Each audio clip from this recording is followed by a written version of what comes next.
ગુજરાતની અંદર હવે અસામાજિક તત્વો એટલા તો બેફામ બન્યા છે કે પોલીસની પીસીઆર સામે જ અસામાજિક તત્વોએ તોડફોડ કરી।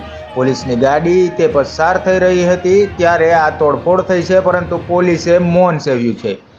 આ દ્રશ્યોને લઈને સીધા જ પોલીસ પ્રશાસન પર, પોલીસ તંત્ર પર સવાલો ઊભો થાય છે। સીસીટીવીમાં પોલીસની ગાડીની સામે તોડફોડ થતા હોવાના દ્રશ્યો સામે આવ્યા છે। તો કૃષ્ણનગર પોલીસ બુટલેગરો અને અસામાજિક તત્વોથી ભયભીત છે તેવા પણ પ્રશ્નો ઊભા થાય છે। કૃષ્ણનગરમાં બુટલેગરોની દબંગાઈ સામે આવી છે। બુટલેગર કિશોરસિંહ રાઠોડના પુત્રને 5 શખ્સો દ્વારા ઢોરમાર મારવામાં આવ્યો હતો। પુત્રને માર પડતા બુટલેગર સહિત કેટલાક લોકોએ કૃષ્ણનગર તથા નરોડા વિસ્તારમાં વાહનોમાં તોડફોડ કરી હતી, જેને લઈને પોલીસ હાડતો દોડતી થઈ છે। કૃષ્ણનગર પોલીસે બુટલેગરના પુત્રને માર મારનાર કુખ્યાત ધમા બારડ સહિત 5 શખ્સો વિરુદ્ધ ગુનો નોંધી આગળની કાર્યવાહી હાથ ધરી છે।